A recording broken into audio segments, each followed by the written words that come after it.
Welcome to the future of education. And now, here's your host, Michael Horn. Welcome to the future of education. I'm Michael Horn. You're joining the show where we're dedicated to creating a world in which all individuals can build their passions, fulfill their potential, and live lives of purpose. And to help us think through that today, I'm really excited because it's one of the schools that I've taken a lot of inspiration from over many, many years, written a lot about it, lauded it many times. But it's at an interesting inflection point. It's the Virtual Learning Academy Charter School, VLACS, VLACS, as it's commonly known, out of New Hampshire. And Steve Kossakoski, who, of course, is the co-founder and has led it for many, many years, stepping down as the leader, and Natalie Berger, you're stepping into these shoes to lead the organization as the CEO. Natalie, Steve, welcome both. I'm excited to get the update from you both and hear all the things VLACS. So thank you so much for joining me. Thanks for inviting us. Thanks, Michael. Yeah, you bet. So Steve, maybe ground us in where the organization is today as you made this decision to step into your next act that does not involve shepherding children and so forth, and tell us give us a quick arc of for those that haven't followed the Virtual Learning Academy Charter School over the years, founding story, where it has evolved to, who are you serving today, how does the funding model work, some of those sort of nuts and bolts of the school. Sure. Yeah, so the founding story is, I think, an interesting one. I was assistant superintendent in the Exeter, New Hampshire area, and I worked for a very innovative superintendent, Skip Hansen. And when the charter school laws changed in New Hampshire, he was the first superintendent to step forward and say, I think there's a great opportunity to create charter schools that could benefit our kids. And so he thankfully allowed me to do the design work on the Great Bay Charter School, which is still operating today. And then a few years later, he asked me about virtual side. He said, do you think we could help another group of kids through a virtual charter? And again, allowed me the opportunity to do the design work on that. And so it was just that simple, interaction in his office one day that led to everything. Soon thereafter, he decided to retire, and I said, well, it'd be an opportunity for me to do something different. I stepped into the role. The first few years were really quite interesting. There were nights when I would go home and wonder if we were going to make payroll and, where the money was coming from. And we were always following the policies available at the state level. But since we were doing things in a different way, there were just questions all the time, and just always thankful for the commissioner, Lionel Tracy, and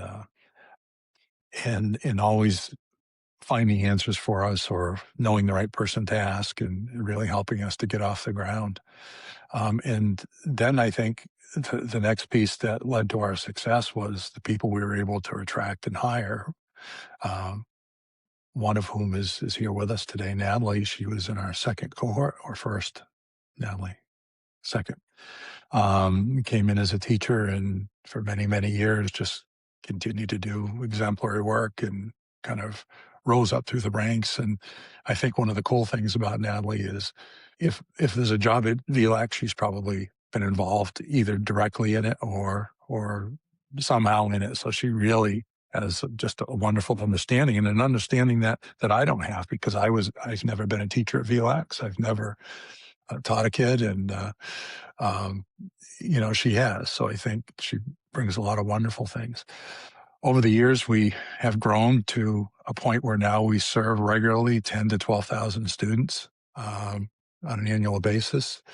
98% or so who are from New Hampshire. The rest are from out of state. We come close to 1,000 full-time students each year, K through 12, and the rest are part-time. And all throughout our history, the question has been, well, who are the kids who come? And people are expecting an answer it's a certain type of kid. There came a point we stopped asking the question, because early on we surveyed, why are you here? and what we found was it wasn't about only kids who struggled. It wasn't about only kids who are, on the high end academically. It was just across the board. Every type of student you could think of. And you can see that on our graduates. We've had kids whose parents have thanked us for saving their child, and there are other kids who are, ready to step out and become the next president. I mean, they're just all over the place. And we've continued to be able to attract just amazing folks. We have about 250 employees, although in the month that I've been gone, Natalie's probably hired another cohort. And we continue to grow, which is amazing. Of course, we went through the pandemic and helped a lot of extra people. Almost overnight, our number of kids increased by 47%. But what's, I think, really interesting is we've never went back to the enrollment numbers that we had prior to the pandemic. We dropped, but You've held a lot of these new students. Yeah. Yeah, a lot of them have stayed, or more people got to know about us and came to see us. So it's really been, for me, it was the last 18 years have just been a highlight of, I can't think of a better way to cap off a 45-year career than to be able to experience what I experienced and the people that I got to work with. And Natalie may have another thought, but I think this is pretty true that the school's in a really good place. The enrollment numbers are still healthy. We're not seeing 20% increases, but we are seeing regular 2, 3, 4% increases. Financially, we're in a really good place. We have our own building now. For administrative purposes. Yep. And a really stable staff. So I think things are really in a good place. And I don't mean that to sound like I did that. It's really people like Natalie and others who did all the work to put us in that place. So if I left anything out, let me know. But No, that's good. Well, let's maybe start to color on the lines for people just a little bit more, and then Natalie will talk about the future. But Natalie, maybe I'll ask you this question since you're now leading this organization. Just paint the picture for folks. Like when Steve says part-time students, these are people who are taking 1, 2, 3 online classes, right? These are virtual students, but you have a very different flavor of how people do virtual learning than most of the virtual schools that are out there. It's enabled by the policy environment. Certainly in New Hampshire, you have a very innovative funding model. You have a lot of choice about how people complete learning. So maybe fill in the lines of that student experience a little bit more. Sure. Yeah, you've mentioned some of the really key parts there. I've had people say to me, "I wish my state had something like this." Like when they hear about it, we have students from Massachusetts who will come and take courses with us because Massachusetts does have online schools, but not in the same way, where they're Same way. asynchronous, where they can be just taking 1 or 2 courses. Many states, you have to just choose to take your entire school online. And so this idea that you can be a full-time student at any school in New Hampshire and then take an additional course because perhaps your school doesn't offer it.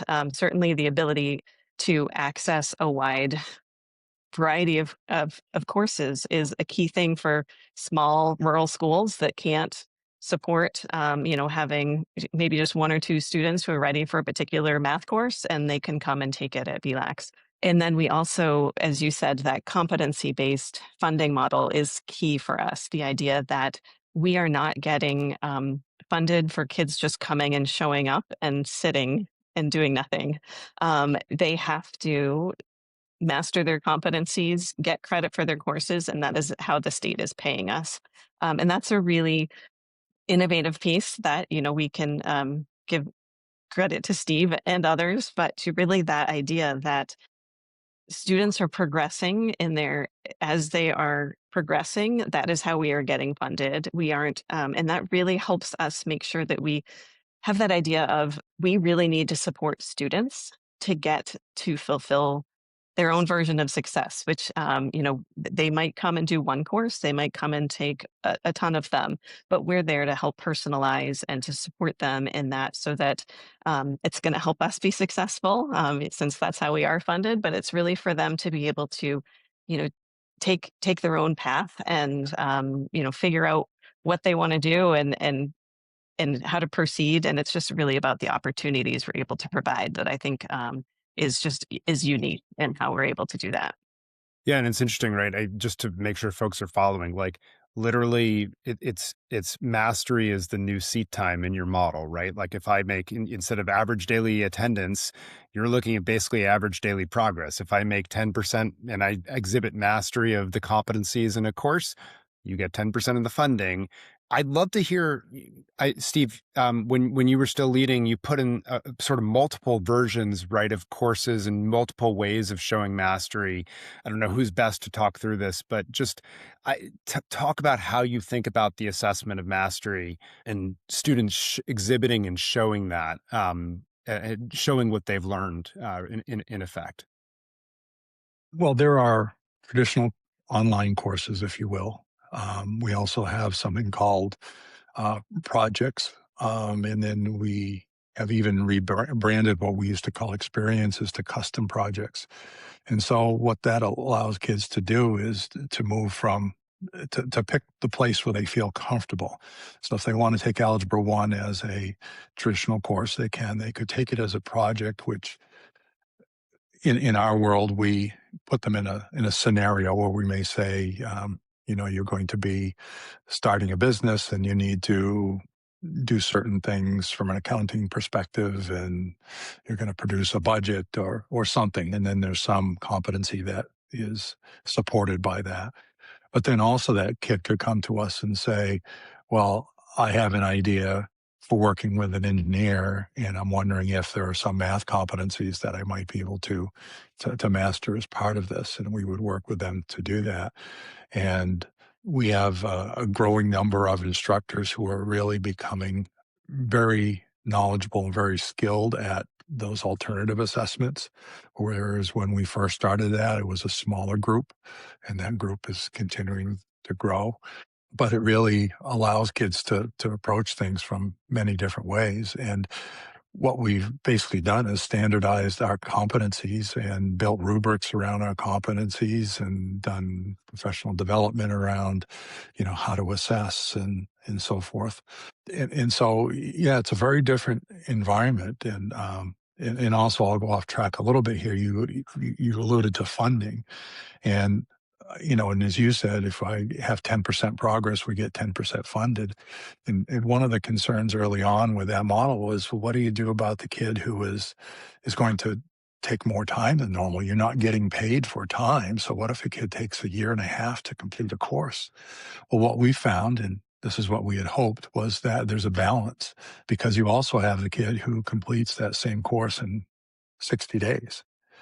And over time, that has just really played out very well for us. So we haven't had an issue where kids are taking too long and we're losing money and not able to support.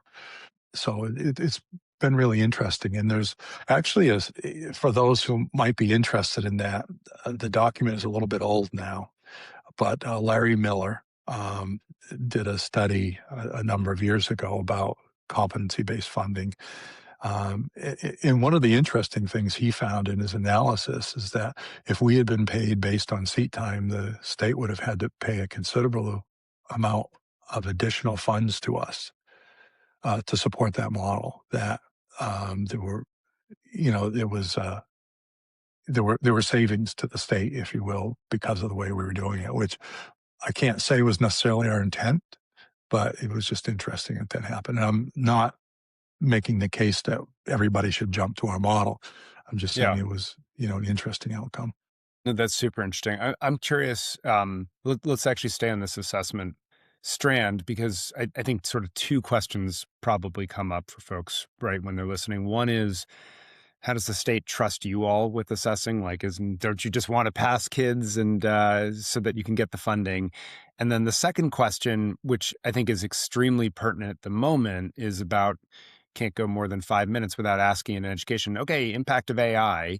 I hear it a lot from our higher ed friends, which is AI is taking the online courses for the students. Like, they're using AI to do the work, cognitive offloading, et cetera.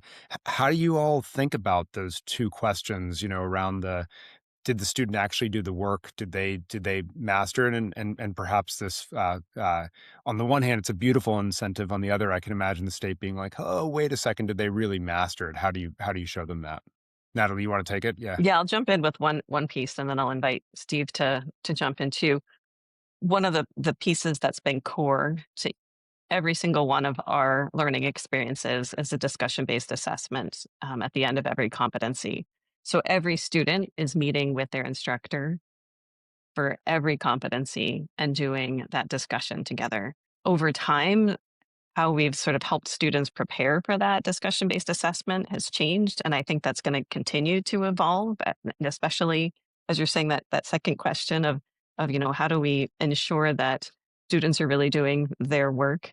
That has always been one of the pieces, one of our goals of our discussion-based assessment, because even before the current age of AI, there were plenty of opportunities for students to turn off their camera and secretly type the question in while I've had that happen. You hear the kid clicking on the other keys, like, what's the answer to this question? So have really focused on the relationships of those instructors and those students. And I think that's going to be ultimately the thing that is going to always be central core part of our system, is going to be that it's a relationship, human focused relationship. And no matter what's going to happen, we're going to have those pieces where the instructor is going to know the student well, and they're going to have that ability to verify that it's really them and that there's real learning happening,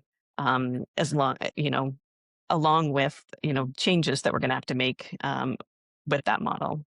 But Steve, I think that you have some sort of thoughts about the state and how they trust us, probably.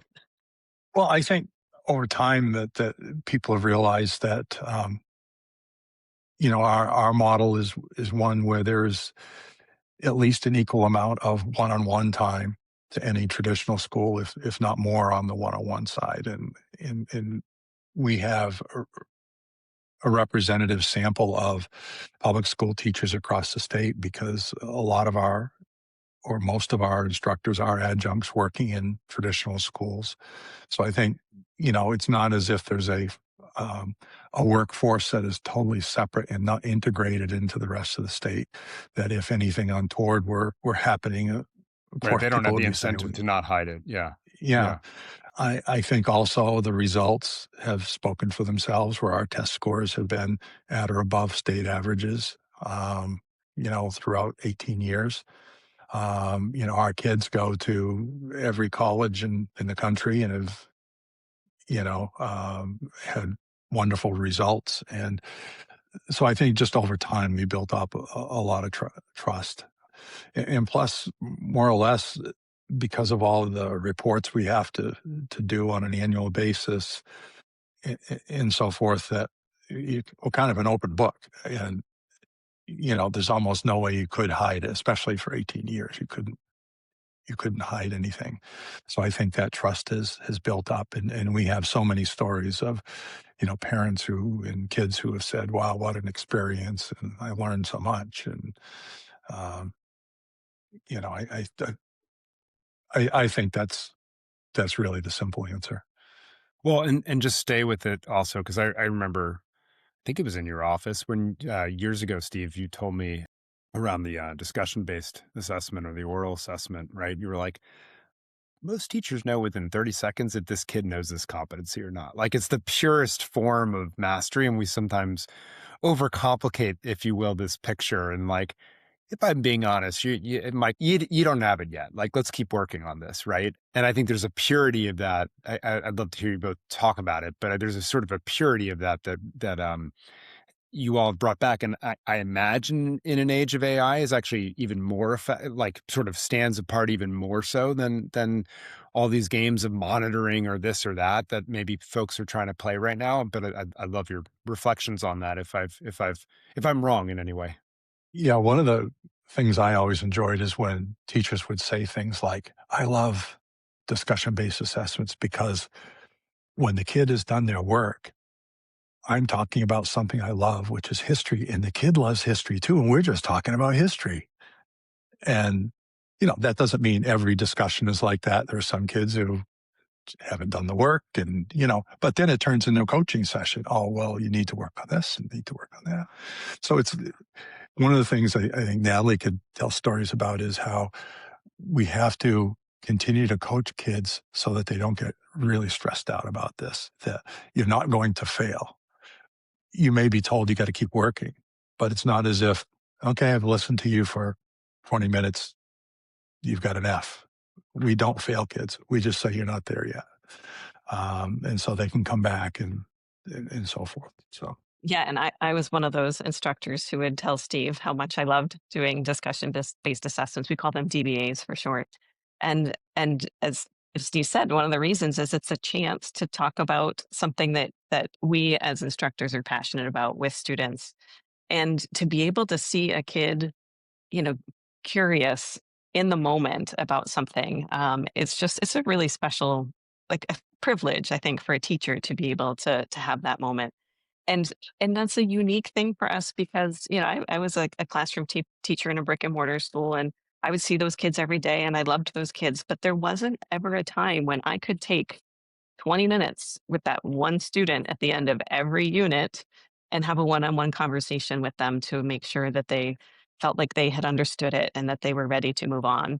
And so I think that's the reason that our instructors love those DBAs, is it's just such a unique opportunity for every single kid to have that uninterrupted time with their instructor. And so that's going to be something that no matter what we change going forward, that's going to be a key element still of what we're doing.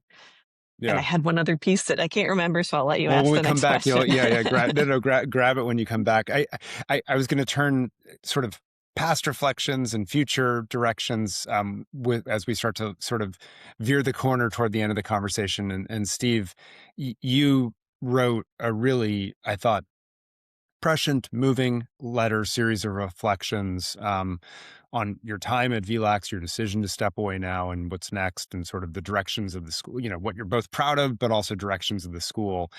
You don't have to reiterate that. We can link to it in the show notes. People can find it on the website. But I just, as I'd love to hear your own personal reflections, right, of the state of the school, where it's been, where it's going, and some of those thoughts that occur to you now.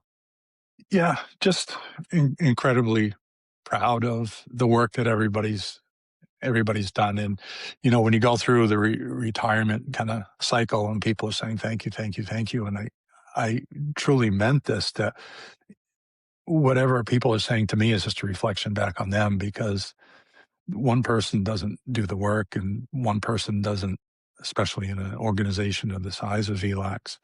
It's really about the people and the employees, and then the support we get from, parents and schools throughout the state and organizations and the DOE, that, I hope it's something that New Hampshire is proud of, that exists in New Hampshire.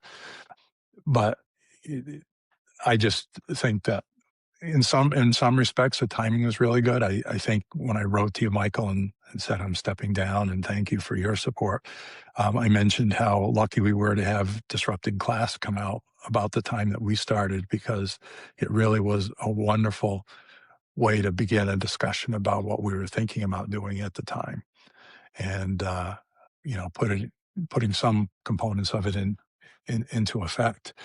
And I think going forward, and I'm going to step into AI here for a second, but I also want to preface this by saying I'm no longer the leader. So some of the things I may say may be very different.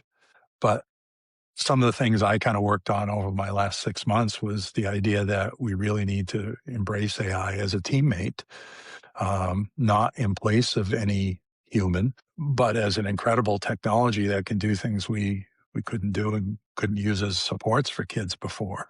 And also, as much as we may have really big concerns about AI, understand that it's our kids' world. And if what we do is push it away and don't involve kids in using it and learning how to use it effectively and using it honestly and with integrity, then we're doing a real disservice to the kids. And that's what I worry about, because I worry about the pushback all the time. At the same time, you have to acknowledge those concerns and you have to deal with them. And I think VLACS is in a transition, and the transition's always the difficult part because we still have, even though some of these ideas are innovative, they're older now that AI is here. And there's a transition to really bring AI into it. And, so, other schools have issues with academic integrity and so forth. And so don't we.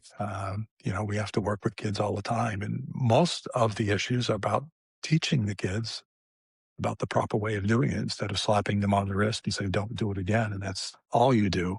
Again, that to me is a disservice. But this idea of a teammate, so one of the things Natalie and I and Julie Reese, our director of learning, have talked about is discussion-based assessments and how possibly we could bring AI into that as another discussant. And perhaps the AI brings up or poses some questions that we may not have thought of. And isn't that a wonderful thing?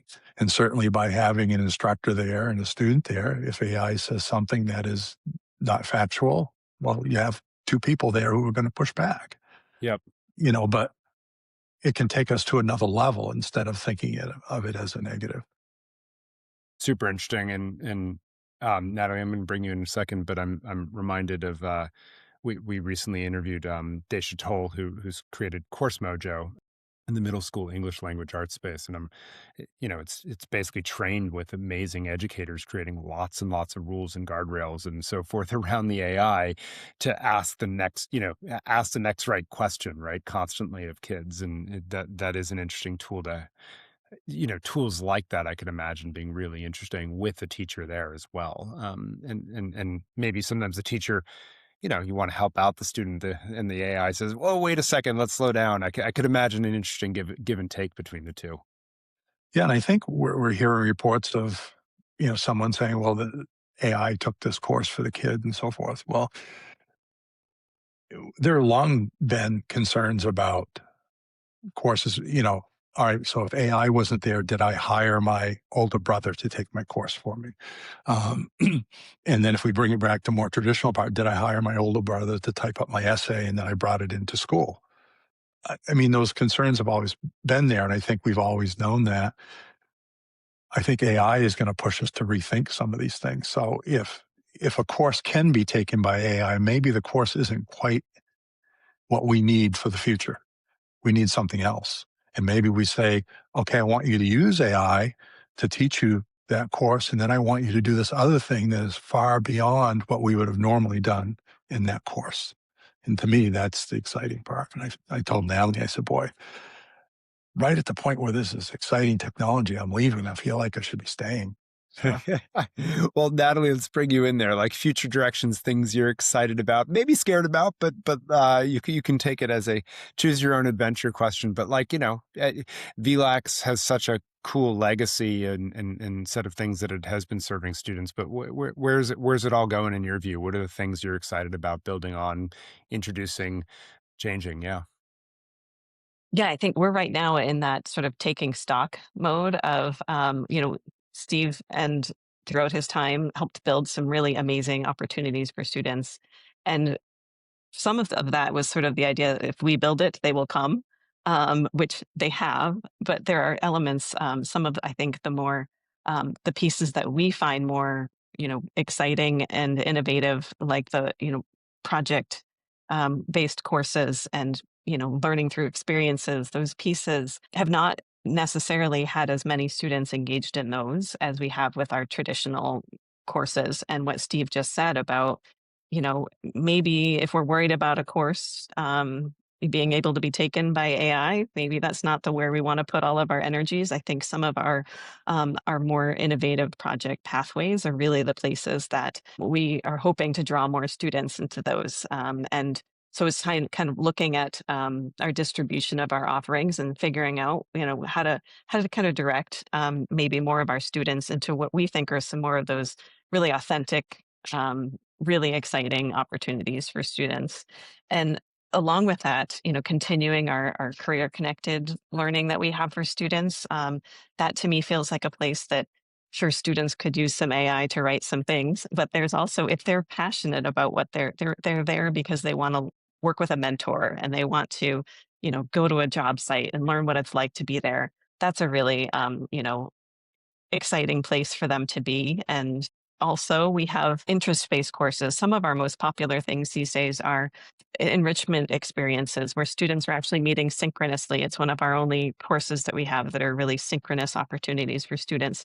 They're there to learn how to bake bread because they're a fifth grader and they want to learn how to do that. Like those pieces are still the human element of VLACS is alive and well in all of those courses. So that's really exciting for us to continue as well.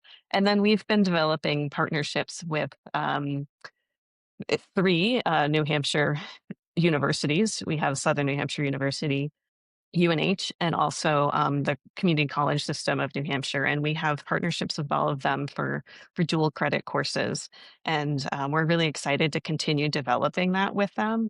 And I think one of the things that is key for that partnership is it's really win-win for both of us. They're looking at how to retain students within the New Hampshire university systems, and being able to have students have an inexpensive way of getting some college credits, but then they also see what it's like to be a student in New Hampshire. And with the population declining these days, I think those universities are really excited about continuing those partnerships with us as well, and getting kids an idea of what it's like to take a college level course when they're still in high school. So those are some of the things that Steve's planted all of those trees that we're going to keep watering and help them grow with. He's mentioned Julie Reese, our director of teaching and learning. She's really taken the lead on figuring out what are we going to embrace with AI and how are we going to move forward with that. And I'm excited to see what she and her team put together as we move forward. Well, I hadn't thought about it. I guess a couple reflections off of that.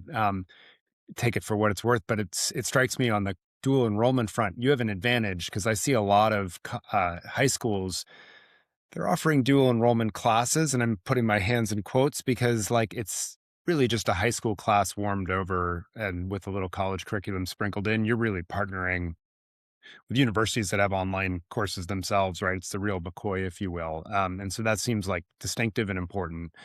The second thing that occurs to me is in this time of AI that's changing work, I hadn't thought about it, but you're right. With the experiential, career connected, et cetera, opportunities you have for students, you could bring them into the ground floor of like working on these problems. The AI becomes a tool because employers are not having this question around cheating. They're like, how do you use it to get better results? And that's fantastic, right? And then one of two things happens. Either the student says, man, I love this. And so I really want to apply myself more and I'm not going to fake it because this might be my future job, right? Or they conclude, not for me. And what a great thing that they learned, that they can cross something off the list, if you will, right? Like both of those seem to me to be really positive outcomes. And because you're in a mastery-based environment where there's not failure, but just keep working at it, you take away, I think, a lot of those incentives where people are like, oh my gosh, it's midnight. I got to get this done. I got to pass because otherwise got to turn it over to AI or Cliff Notes or whatever it used to be. It seems like those incentives are not present. And if anything, they maybe move the other way, Natalie, to your points. I mean, kids are still kids. Sure. And they're always gonna, they do fall into that trap of, oh my gosh, it's due tomorrow. And we have over all these years worked with them on understanding that one of the beauty of our model is that ability to say, hold up, I'm not ready to submit this yet. And helping students identify that more than waiting for the instructors to decide what's competency and are you ready to move on, but helping students see whether they're really taking that control themselves. And so, yes, we still have some work to do with that, but we're excited to keep going. Well, building agency in them to recognize where they are in their own learning. Let's just finish up with this. I'm tremendously grateful that you both jumped on to give me an update and give the audience a look into what's coming, but also what's been. And Steve, I'll just say, I appreciate the kind words about disrupting class, but you have been an inspiration. What you, Natalie, and the whole team there have built for me, something I talk about in all my classes. I love pulling you out as an example as I'm on the road, and so just thank you for all that you've done for the students that you've served, and Natalie, as you step in this role. You got a friend in Massachusetts who's a big fan. So keep up the great work. I appreciate you both. And Steve, don't be a total stranger as you go off into the world of photography and exploration outside of this world. Well, thank you very much. Thank you, Michael. Yeah, you bet. And for all you tuning in, you can learn more on the web, of course, about VLACS. We'll put a link in the show notes, and I'll put a link to Steve's blog. And just thank you, as always, for tuning in, and we'll see you next time on The Future of Education.